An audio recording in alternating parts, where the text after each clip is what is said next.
एकट्या साताऱ्यात 4 मंत्री आहेत, तेही मातब्बर. उपमुख्यमंत्री एकनाथ शिंदे यांचं गावही सातारा जिल्ह्यातच येतं. पण राज्याच्या सत्तेत एकत्र असले तरी साताऱ्यात मात्र चारही बाजूला 4 तोंड अशी महायुतीची अवस्था आहे.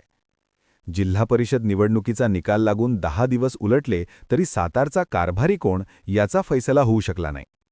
कोणत्याही एका पक्षाला बहुमताचा जादुई आकडा गाठता न आल्यानं आता साताऱ्यात सत्तेसाठी रस्सीखेच आणि आरोप प्रत्यारोपांचा नवा अंक सुरू झालाय. यातच पालकमंत्री शंभूराजे देसाई आणि ग्रामविकास मंत्री जयकुमार गोरे हे आमनेसामने उभे ठाकलेत. आजच्या या व्हिडिओमध्ये आपण साताऱ्यात सध्या सुरू असलेल्या राजकीय घडामोडी, मुंबईतील खलबतं, सदस्यांची लपाछपी आणि जयकुमार गोरे यांच्या चमत्काराच्या भाषेमागचं राजकारण समजून घेणार आहोत. साताऱ्यात आता सत्तेसाठी चमत्कार घडवण्याची भाषा सुरू झालीय. पण हा चमत्कार घडवण्यासाठी सातारकरांनी किती स्कोप ठेवला हे आपल्याला समजून घ्यावं लागेल. त्यामुळे सर्वात आधी आपण साताऱ्यातील राजकीय गणित आणि पक्षीय बलाबल यावर एक नजर टाकूयात. जिल्हा परिषदेतील त्रिशुंकी बलाबल. सातारा जिल्हा परिषदेत एकूण 65 जागा आहेत. या सभागृहात सत्ता स्थापन करण्यासाठी आणि स्वतःचा जिल्हा परिषद अध्यक्ष बसवण्यासाठी 33 हा बहुमताचा आकडा आवश्यक आहे. पण कोणत्याही एका पक्षाला हा बहुमताचा आकडा स्वबळावर गाठता आलेला नाहीये. या निवडणुकीत भाजपने स्वबळावर लढण्याची रणनीती आखली होती. पण भाजपला सर्वाधिक पण केवळ 27 जागाच मिळाल्या. तर दुसरीकडे परस्पर सामंजस्यानं निवडणुका लढवलेल्या अजित पवार यांच्या राष्ट्रवादी काँग्रेसला 20 जागा, एकनाथ शिंदे यांच्या नेतृत्वाखालील शिवसेनेने 15 जागांवर यश मिळवलं. या व्यतिरिक्त काँग्रेसला 1, स्वाभिमानी शेतकरी संघटनेला 1 आणि अपक्षाला 1 जागा मिळाली. या सगळ्यामध्ये राष्ट्रवादी काँग्रेसने काँग्रेसच्या एका विजयी सदस्याला आपल्या गोटात सामील करून घेत जिल्हाधिकाऱ्यांकडे 21 सदस्यांचा स्वतंत्र गट नोंदवला. भाजपकडे स्वतःचे 27 आणि अपक्ष असे 28 संख्याबळ आहे.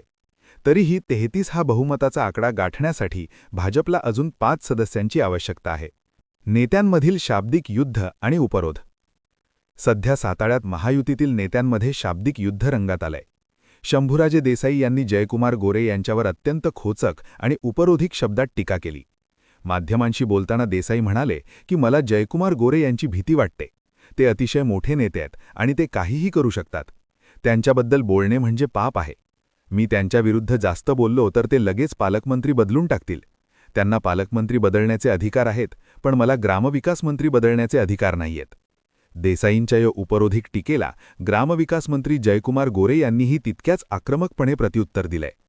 साताऱ्यात जिल्हा परिषदेत सत्ता स्थापन करण्यासाठी महायुती म्हणूनच पुढे जाण्याची आमची भूमिका आहे. मात्र आम्हाला सर्व पर्याय खुले आहेत, असं सूचक वक्तव्य गोरे यांनी केलं.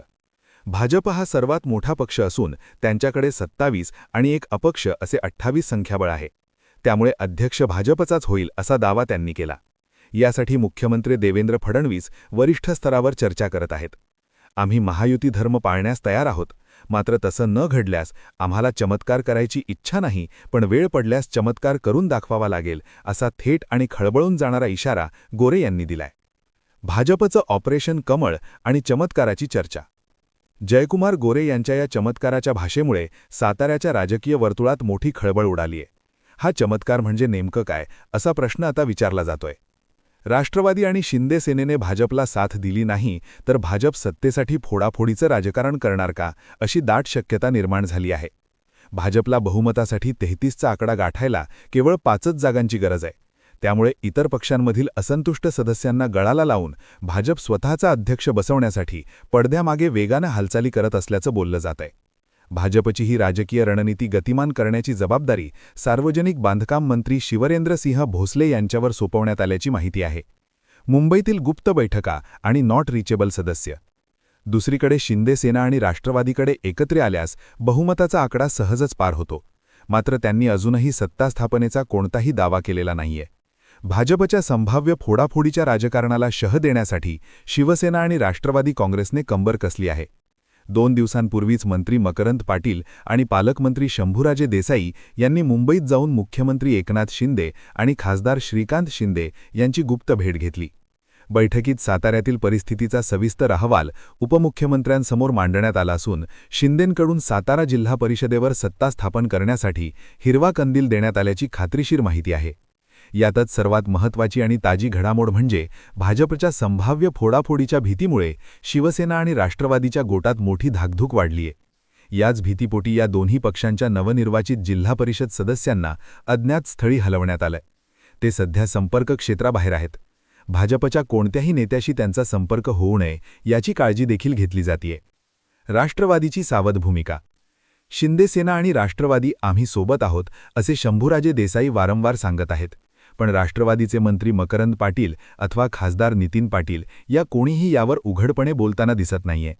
शिंदेसेना आणि राष्ट्रवादी एकत्र राहिले तर भाजपला सत्तेबाहेर राहावं लागेल, ज्याचा परिणाम राज्यस्तरीय राजकारणावरही होऊ शकतो.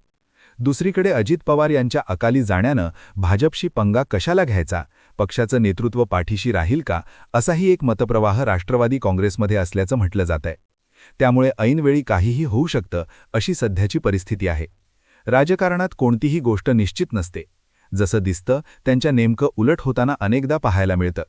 दिसणं आणि असण्यातला हाच फरक आपल्याला अध्यक्ष उपाध्यक्ष पदाची निवडणूक जाहीर झाल्यानंतर बघायला मिळेल. पण तुम्हाला काय वाटतं, साताऱ्यात नेमका कोणाचा झेंडा फडकणार? शंभूराजे देसाई आणि मकरंद पाटील यांची रणनीती यशस्वी होणार की जयभाऊ यांनी म्हटल्याप्रमाणे भाजप खरोखरच एखादा मोठा चमत्कार घडवून आणणार? भाजप आणि शिंदेसेनेतील भांडणात अजितदादांची राष्ट्रवादी गुपचूप भाजपसोबत तर जाणार नाही ना? याबद्दल कमेंट करून नक्की सांगा. व्हिडिओ आवडला असेल तर लाईक करा, मित्रमंडळींना व्हॉट्सअपवर शेअर करा आणि अशाच प्रकारच्या सखोल अचूक राजकीय विश्लेषण